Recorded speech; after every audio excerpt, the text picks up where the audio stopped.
अस्सलाम वालेकुम, मैं हूँ सदफ़ और आप मुझे देख रहे हैं मेरे चैनल सदफ़ नसरीन पे। आज मैं आपके साथ कुछ क्लीनिंग टिप्स शेयर करूँगी जो मैंने काफ़ी सालों में सीखी और आपको सिखाऊँगी वो आसान तरीके जिनसे आपकी क्लीनिंग आसान हो सकती है।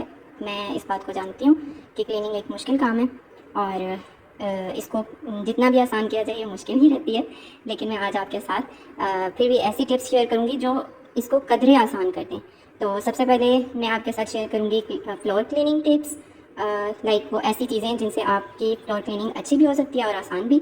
और उसके बाद मैं किचन की कुछ टिप्स शेयर करूँगी और फिर एंड में वॉशरूम की क्लीनिंग की टिप्स शेयर करूँगी। तो चलें हम स्टार्ट करते हैं। तो जनाब, ये है ब्रश और इसके साथ आप फ्लोर क्लीनिंग कर सकते हैं। ऑफ कोर्स आप बहुत सारे, मैं इस ब्रश का क्यों जिक्र कर रही हूँ जबकि ये नॉर्मल सी बात है, इसलिए क्योंकि मैंने बहुत सारे क्लीनिंग के लिए झाड़ू वगैरह इस्तेमाल किए हैं, लेकिन उन सब के यूज़ के बाद मुझे लगा कि ये सबसे बेस्ट है। ये अब आप अभी आपको दिखें फर्श पे ऐसे नहीं लग रहा होगा कि इस पर बहुत कोई मट्टी जमी है, लेकिन इस ब्रश के साथ आप जब इस फर्श को क्लीन करेंगे तो इसमें से अच्छी खासी मट्टी निकलेगी। तो इस ब्रश की खसूसियत ये है कि बहुत अच्छे से मट्टी को निकाल सकता है, जो कि बाकी झाड़ू इतनी आसानी से उस मट्टी को नहीं निकाल सकते। बाकी भी जाहिर सी बात है सफाई करते हैं, लेकिन जितनी मट्टी आप इससे निकालेंगे उतनी मट्टी उससे नहीं निकलेगी। अच्छा, ये ब्रश जो है वो एक्चुअली कारपेट ब्रश है। कारपेट के लिए सबसे बेहतर तो ये होता है कि आप वैक्यूम क्लीनर इस्तेमाल करें, लेकिन अगर आपके पास वैक्यूम क्लीनर नहीं है तो उसके बाद आपके पास जो बेस्ट ऑप्शन बचता है वो ये वाला ब्रश है। और इसकी जो, क्योंकि इसकी लॉन्ग स्टिक है तो आप मतलब बैठने से आपकी टांगों पर उस तरह से प्रेशर नहीं पड़ता और आप थकते नहीं हैं, तो खड़े होकर इसको यूज़ करना जो है वो ईजी होता है। इसलिए ये ब्रश जो है वो कारपेट के लिए भी और आपकी जो नॉर्मल फ्लोर है उसके लिए भी बेस्ट है। उसके बाद आप इस मॉप को देखें। अच्छा, आप जो है वो आपने घर में मॉप लगाना है या जिसे आप पंजाबी में कहते हैं टाकी लगानी है, ठीक है। अब इसके आपके पास बहुत से ऑप्शन है। मैं यूज़ कर रही हूँ तकरीबन 6 सालों से। अच्छा, इसमें दरमियान में ये हुआ था कि मेरे पास इससे पहले एक मॉप स्टिक थी जो कि ख़राब हो गई और मतलब उसका पेज गिर गया था और उसके बाद मैंने उसे सही करवाने की काफ़ी कोशिश की, लेकिन वो नहीं हुआ। तो मुझे ये मेरी अम्मा ने नया ब्रश जो है वो नई स्टिक खरीद के दी। अब इस स्टिक का थोड़ा सा ये इशू है कि थोड़ी सी हैवी है। जो मेरी पहली स्टिक थी वो इतनी हैवी महसूस नहीं होती थी, ठीक है। लेकिन मैंने दूसरा मॉप भी यूज़ किया हुआ है जो कि नॉर्मल एक मॉप स्टिक होती है और उसके साथ मैं उसको यूज़ इस तरह से करती थी। मैं आपको दिखा देती हूँ पहले ना। ये थी मेरी पहले जो मॉप स्टिक थी जो मैं यूज़ करती थी। इसको यूज़ मैं बकेट के साथ करती थी। अच्छा, उस स्टिक का फ़ायदा ये था कि वो ना लाइट वेट है, तो लेकिन उसका नुकसान ये है कि बकेट के साथ ज़ाहिर सी बात है, एक तो आप पानी सेव कर सकते हैं, दूसरा आपके लिए इजी होता है, आप बकेट साथ साथ मूव करते जाते हैं घर में और आप बकेट मतलब आपको बार बार मॉप धोने के लिए वॉशरूम नहीं जाना पड़ता, तो वो आपकी उस तरह से सेव हो जाती है एफर्ट। वो लाइट वेट है, लेकिन उसका मतलब ये है कि आपको हर वक्त उसे अपने हाथ से उसको पानी को उसमें से निचोड़ना पड़ेगा और उसे ड्राई करने के लिए, तो वो एक एफर्ट है और आप थोड़ा सा उसे अनकंफर्टेबल भी होते हैं कि आपको उसको बार बार टच करना पड़ा होता है, जिससे आपके हाथ जो है वो बार बार गंदे हो रहे होते हैं। और इस मॉप का ये फ़ायदा है कि आपको इसमें बिल्कुल भी आपको इसको मॉप को टच करने की ज़रूरत नहीं है। आपके हाथ बिल्कुल गंदे नहीं होंगे। आप सिंपली इसकी इस बकेट के इस हिस्से में आप पानी डालेंगे और पानी डाल के ये मॉप इसके ऊपर, ये देखें ये माउंट बना हुआ है, तो आप इस मॉप को इस माउंट के ऊपर इस तरह से फिक्स कर देंगे। तो जब आपने फिक्स किया और इसके बाद ये इसकी हुक आप खोलेंगे तो ये देखें ये मूव हो जाएगा, ठीक है। ये पानी में आप इसको इस तरह से वेट कर लेंगे और उसके बाद ये इसका स्पिनर है और इसके ऊपर आप रख के इसे क्लीन कर लेंगे, ड्राई कर लेंगे और ये इजीली आपकी फ्लोर क्लीनिंग हो जाएगी इससे। और फ्लोर क्लीनिंग में आपको अपना आपके हाथ गंदे होंगे और आपको बार बार टच नहीं करना पड़ेगा, पानी कम यूज़ होगा। इसमें जितना पानी वही उसी से आप वॉश करते रहेंगे। जब आपको लगे कि बहुत ज़्यादा पानी गंदा हो गया तो आप उसे पानी को गिरा के नया पानी उसमें फ्रेश ऐड कर सकते हैं और इस तरह आप पानी को सेव कर सकते हैं। अच्छा, अब जब आप इसमें क्लीनिंग करना चाहेंगे तो आप इसमें पानी जब ऐड करेंगे तो उसमें फिनाइल जो है वो ऐड कर लें। इससे जो है वो आपका जो मॉप है समटाइम्स उसमें से स्मेल आ रही होती है वो नहीं आएगी और आपके घर में से खूबसूरत खुशबू भी आएगी। अच्छा, इसमें अगर आप एक चीज़ नोट करेंगे, लोकल है ये, मतलब मेरा ख्याल है 150 के अराउंड कुछ आया था। अगर आप लोकल फिनाइल यूज़ करते हैं, आप कोई भी फिनाइल यूज़ कर सकते हैं, लेकिन अगर आप लोकल फिनाइल यूज़ करते हैं उसका ये एक तो बेनिफिट आपको है कि आपको सस्ता मिल जाता है और दूसरा ये कि आपकी जो कंट्री की इकॉनमी है वो भी उससे स्ट्रॉन्ग होगी। आप और मतलब आप बाहर के प्रोडक्ट्स नहीं यूज़ करें तो ये आप अपने आप को फ़ायदा पहुँचा रहे हैं, कंट्री को फ़ायदा पहुँचा रहे हैं। हम डिस्कस कर चुके हैं फ्लोर क्लीनिंग के बारे में और अब जो है वो मैं आपको किचन क्लीनिंग के बारे में जो मैंने सीखा है एक छोटी सी टिप जो है वो आपके साथ शेयर करूँगी। अच्छा जनाब, ये है हमारा स्टोव जो कि इस वक्त गंदा हुआ है, तो इसको साफ, सबसे पहले तो मैं आपको इसको भी साफ़ करने से पहले ये देखें, ये कपड़ा है जो कि आप इसको देखें कि इसकी दोनों साइड्स ये इसका स्टफ़ और इसकी बैक स्टफ़ ये देखें। ये मैं आपको इसलिए दिखा रही हूँ क्योंकि जब ये मुझे अम्मी लेके आई थी और जब से ये मेरे पास आया है तो मेरे लिए एक चीज़ जो बहुत आसान हुई है वो ये कि मैंने जो बाकी कपड़े रखे हुए थे डस्टिंग के, वो जब मैं उनको धोती थी तो वो उसके ऊपर आटा है, जैसे आप शेल्फ यूज़ करने के बाद उसे क्लीन करते हैं तो वो उसके ऊपर जमा रह जाता था और वो कपड़ा यूज़ करने के काबिल नहीं रहता था। लेकिन ये अम्मी ने लेके आई और अम्मी ने मुझे दिया, तो अब मैं जब भी शेल्फ यूज़ करती हूँ उसके बाद मैं इसे क्लीन करती हूँ। अगर मैं इसे अभी मैंने इसको दोबारा वॉश किया तो इसके ऊपर नहीं आटा वो लगा रहा और इजीली जो है वो इसको ये दोबारा से यूज़ करने के काबिल हो गया। अच्छा, और ये स्टोव है, इसको मैं एक दफ़ा इससे सिंपली क्लीन कर लूँगी और उसके बाद मैं आपको बताती हूँ कि इसके ऊपर क्या यूज़ करेंगे। अब तो जनाब मैंने इसको जो है वो कपड़े से एक दफ़ा हल्का सा क्लीन करके इसके ऊपर जो भी चीज़ें पड़ी थी जो कि इसके अंदर से कपड़े से निकल सकती थी वो मैंने निकाल ली हैं। और अब इसके बाद मैं ये लिक्विड इसके ऊपर यूज़ करूँगी। ये लिक्विड जो है वो मुझे मेरी सिस्टर बना के लेके गई हैं और तरीका उन्होंने मुझे बता दिया था। और बहुत कॉमन सी चीज़ है जो कि लोग सभी यूज़ करते हैं और बहुत सारे चैनल्स पे आपको ये चीज़ मिल जाएगी। इसमें कुछ भी कॉम्प्लिकेटेड नहीं है। हाँ, एक चीज़ मैं भी इसको पहले जानती थी, लेकिन इसमें एक इशू था जो कि मुझे लगता था कि उसकी वजह से मुझे समझ नहीं आती थी कि ये स्प्रे की बॉटल में इसको किस तरीके से रखा जा सकता है। तो मेरी सिस्टर ने इसके अंदर डाला है पानी और उसके अंदर सिरका और जो लिक्विड सोप होता है, ये लिक्विड सोप यूज़ किया है। आप कोई भी लिक्विड सोप जो है वो मंगवा के लोकल, जैसे सैफून का आजकल पाकिस्तानी अवेलेबल है, आप वो यूज़ कर सकते हैं या कोई भी। उसके साथ आप उसको इसमें थोड़ा सा डालेंगे और इसके अंदर आपने जो बेकिंग सोडा डालना है, जो मैं गलती करती थी, ये कि बेकिंग सोडा की क्वांटिटी बहुत कम डालनी है। अगर आप उसको ज़्यादा डालेंगे तो एक तो वो ये स्प्रे के साथ वर्क नहीं करेगा और वो एकदम उसका रिएक्शन होगा सिरके के साथ, तो आपके लिए ईजी नहीं होगा उसको बॉटल के अंदर डालना और यूज़ करना। तो जनाब हम अब इस बॉटल से स्प्रे कर लेंगे इस स्टोव के ऊपर सारा, और उसके बाद मैं आपको दिखाती हूँ कि इसकी क्लीनिंग कैसे होगी। ये मैंने इसके ऊपर स्प्रे कर लिया है। अच्छा, एक और अब इसको आपने सिर्फ एक स्पंज से हल्का हल्का सा इसको रब करना है तो ये इजीली जो है वो रब ऑफ हो जाएगा। या वो जो आपको एक लोहे की मिलती है स्पंज, उससे लोहे की तारों की जो स्पंज होती है उससे आप हल्का हल्का सा इसको वो करेंगे तो ये बहुत इजीली इसके ऊपर से स्टेन रिमूव हो जाएंगे। अच्छा, एक और मेथड है जो कि मैं पहले यूज़ करती थी, अभी ये कम गंदा है। वो उस वक्त जब मैंने यूज़ किया था वो एक्सट्रीमली उस वक्त स्टोव जो है वो गंदा हुआ था, उसके ऊपर दूध वगैरह गिर के वो ब्लैक होके जम गए थे और कुछ स्टेन जो कि साफ़ करने के बाद भी बाकी रहते थे, वो पुराने स्टेन भी उसके ऊपर मौजूद थे। तो मैंने एक तरीका यूज़ किया था जो कि मैं इस वक्त कर नहीं रही, लेकिन मैं आपको ज़ुबानी बता देती हूँ।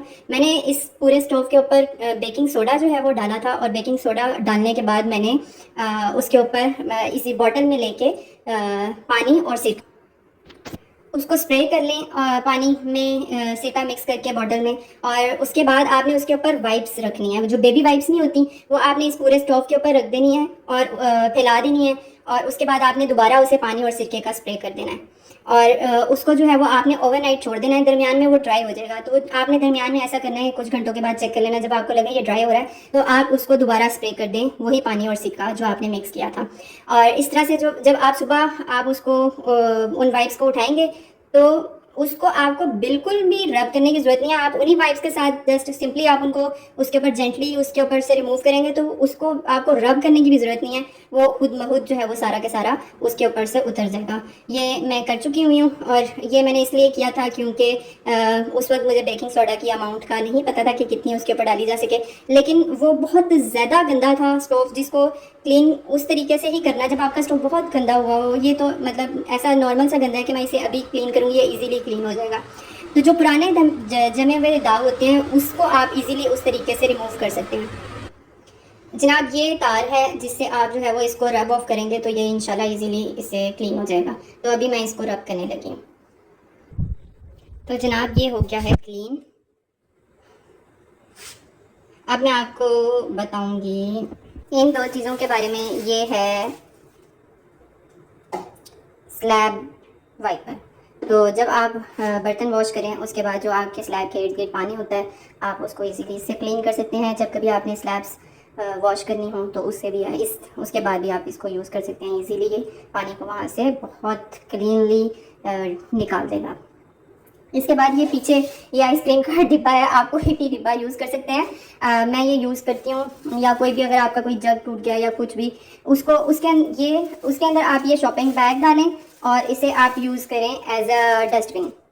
ऐसे इसको डाल लें इसमें और इसको एज अ डस्टबिन यूज़ करें। इसे आप रखें अपने सिंक के पास और जब आप बर्तन वॉश करते हैं तो बर्तन के अंदर सबसे, मैं जब स्पेशली जब मैं चाय बनाती हूँ तो जब मैं चाय डालती हूँ तो मैं उसी वक्त उसका जो पत्ती होती है उसी वक्त उसको, चूँकि वो ऑलरेडी स्ट्रेनर के अंदर होती है, तो मैं उसको फ़ौरन इसमें निकाल के उससे साफ़ कर लेती हूँ। तो बर्तन आप कोशिश करें कि जब आप उसे सिंक में रखें तो सिंक में रखने से पहले आप उसके अंदर जो भी चीज़ें हैं वो सारी इसके अंदर डाल दें, उसके बाद आप इसे सिंक में रखें और इसे आप अपने सिंक के पास रखें। जब आप क्लीनिंग करें तो उसके लिए आप जो है वो साथ साथ इसके अंदर डस्टबिन के अंदर डालते रहें, क्योंकि आप बार बार तो आप नहीं जा सकते डस्टबिन में कोई भी चीज़ उठा के डालने के लिए। तो ये इजी रहता है कि आप थकते हैं और इजीली क्लीनिंग भी होती है। तो ये एक टिप है।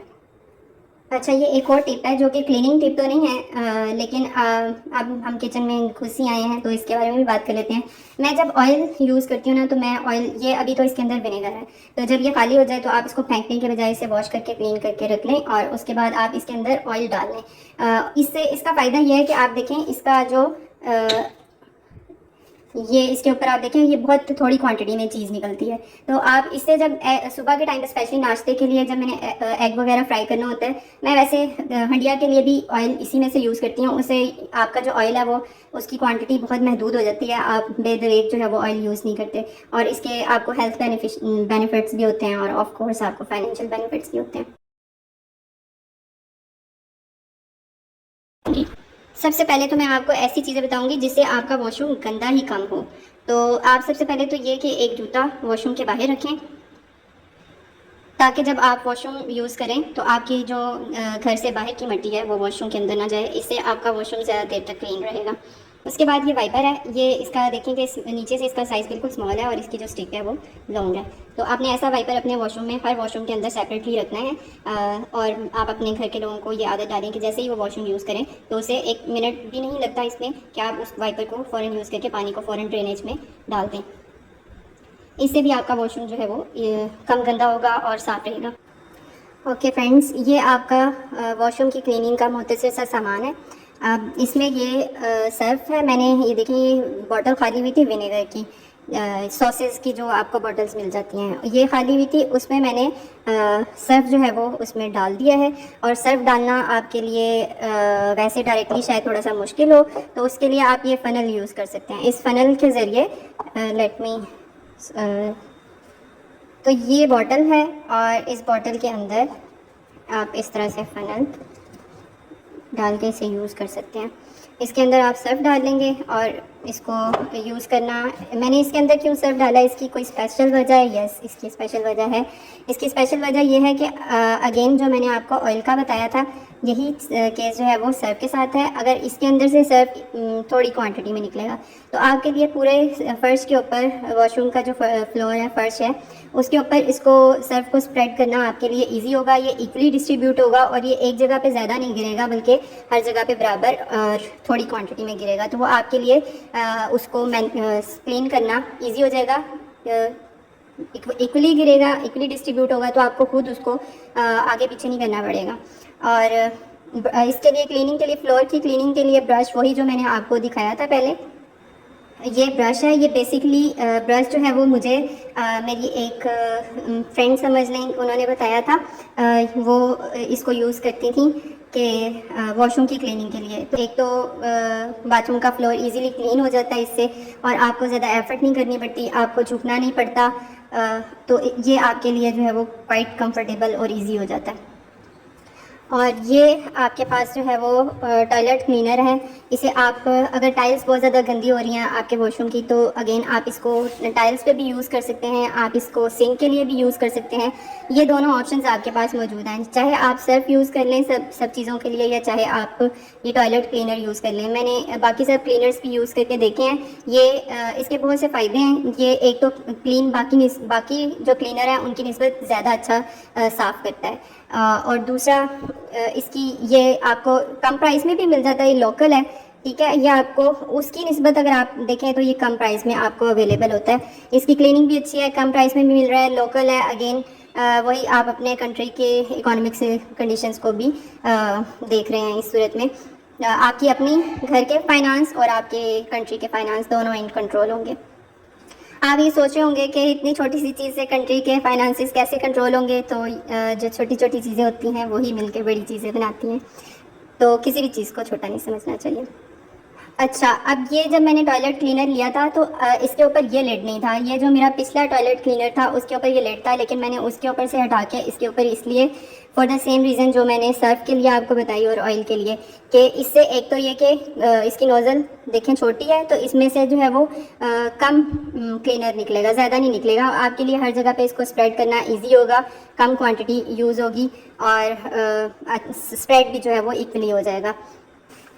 अच्छा, जैसे मैंने आपको बताया कि इसकी क्लीनिंग पावर ज़्यादा है, तो ये स्ट्रॉन्ग है, इसलिए इसको आप डायरेक्ट यूज़ ना करें। आप ये ग्लव्स जो हैं वो अपने पास रखें वॉशरूम की क्लीनिंग के लिए। तो जब आप इस को यूज़ करें इस क्लीनर को, तो मेक श्योर कि आप ये ग्लव्स पहन लें, या फिर ये अगर आपके पास ग्लव्स नहीं है और आप खरीद नहीं सकते तो कोशिश ये करें कि ये जो क्लीनर है ये आपके हाथ को टच ना करें। अच्छा, अब ये आखिर में आ जाता है हमारे पास ये स्पंज, और स्पंज का ये आप किसी भी कंपनी का ले लें, ठीक है। इसको आप यूज़ करेंगे सिंक की सफाई के लिए और वॉशरूम के मिरर की सफाई के लिए आप इसको यूज़ करेंगे। अच्छा, यहाँ पे मैं आपको एक बात जो इम्पॉर्टेंट है वो ये बताती जाऊँ, जो मुझे लगता है, वैसे तो आप ये प्रोडक्ट्स एक रखें और हर वॉशरूम में यूज़ करें, आप ये भी कर सकते हैं। लेकिन अगर आप सारे प्रोडक्ट्स सब क्लीनिंग जो गैजेट्स हैं वो अगर आप क्लीनिंग के लिए जो भी चीज़ें आप इस्तेमाल करें वो अगर आप हर वॉशरूम में अलग अलग रखें, ये आप देख सकते हैं ये इतनी महंगी चीज़ें भी नहीं है और अफोर्डेबल हैं और मुश्किल भी नहीं है। हाँ, ये फ़नल आप एक ही रख सकते हैं क्योंकि आपको हर वक्त सर्फ डालने की ज़रूरत नहीं है और एक से ज़्यादा रखना बिल्कुल वेस्टेज है हर लिहाज से। तो आप फ़नल एक रख सकते हैं, लेकिन आप ये जो क्लीनिंग की चीज़ें हैं जैसे ये सर्फ है, ये क्लीनर की बॉटल है, ब्रश है, स्पंज है और वाइपर है, तो ये आप हर वॉशरूम में अलग अलग रखें। इससे आपके लिए आपको जब भी किसी वॉशरूम की सफाई करनी है, एक तो ये कि आपको एक जगह से दूसरी जगह चीज़ें शिफ्ट नहीं करनी पड़ेंगी। दूसरा ये कि जब आप वॉशरूम यूज़ कर रहे हैं और and you are feeling like कि आपको उसको क्लीन कर लेना चाहिए, तो वहाँ पे वो चीज़ें मौजूद होंगी और आप फ़ौरन उसको क्लीन कर सकते हैं। तो आपको स्पेशल क्लीनिंग के लिए टाइम उसको नहीं लगाना पड़ेगा। अगर आपकी वॉशरूम में से बुरी स्मेल आती है और अगर नहीं भी आती है और आप चाहते हैं कि आपका जो वॉशरूम है वो महकता रहे, तो ये फिनाइल की गोली है। ये सस्ती सी है, मतलब इतनी महंगी नहीं मिलती। 150-200 में मेरा ख्याल है काफ़ी सारी गोलियां लेके आया था मेरा भाई। और मैंने जब पहली दफ़ा इसे इस्तेमाल किया तो मैंने ये गलती की थी कि मैंने इसे टॉयलेट में फेंक दिया था। तो उसमें ना वो खुल रही थी, मतलब वो ये इसके खुलने का तरीका ये होता है कि ये पानी के साथ और हवा के साथ दोनों जब इसकी सरफेस इन कांटेक्ट रहती है तब ये खुलती है, और जब ये खुलती है तब ये स्मेल देती है। तो इसको आपने सिंक में रखना होता है, यानी बेसिन में, आपका जो वॉशरूम का बेसिन है उसमें आपने उसका जो ड्रेन में ये चले जाएंगे, आप कहीं पे भी रखेंगे तो ये उसके ड्रेन में आपने इसको रखना होता है ताकि उसके ऊपर पानी भी पड़ता रहे और वो एयर के साथ भी इन कॉन्टैक्ट रहे। तो ये काफ़ी, अगर एक दिन आप रखते हैं तो ये काफ़ी दिनों तक चलती रहती है और मतलब आपके वॉशरूम को ये खुशबूदार रखती है। और लेकिन इसको टॉयलेट में नहीं डालना क्योंकि ना ये वहाँ पे खुलेगी और ना ही ये आपको खुशबू देगी। फ्रेंड्स, एक बात का आपने ख्याल रखना है, जब आप वॉशरूम क्लीन करने लगे तो आपने जो ऊपर की सर्फेसेस होती हैं वो पहले साफ़ करनी है। जैसे आपने अपना बेसिन जो है वो पहले साफ़ करना है, उसके बाद आपने अपना टॉयलेट क्लीन करना है और उस सबसे आखिर में आपकी सबसे निचली वाली सतह यानी कि फ्लोर यानी फर्श की बारी आएगी। इससे ये होगा, अगर आप पहले फ्लोर को क्लीन करेंगे तो जब आप बेसिन को क्लीन करेंगे तो अगेन आपका दोबारा वही गन वापस आ जाएगा, आपको दोबारा फ्लोर क्लीन करना पड़ेगा। तो रूल ये होता है कि सबसे पहले ऊपर वाली चीज़ें आपने साफ़ करनी है और उसके बाद आहिस्ता आहिस्ता ऊपर से नीचे की तरफ जाना है। फ्रेंड्स, ये तो सब थी क्लीनिंग की टिप्स। इसमें आप एक एक्स्ट्रा टिप जो मैं आपको दूंगी ये है कि जब जो आपकी विंडोज़ हैं उसको क्लीन करना जो है वो इजी नहीं होता। उसका सबसे बेस्ट तो यही होता है कि आप वहाँ पे वैक्यूम क्लीनर यूज़ करें।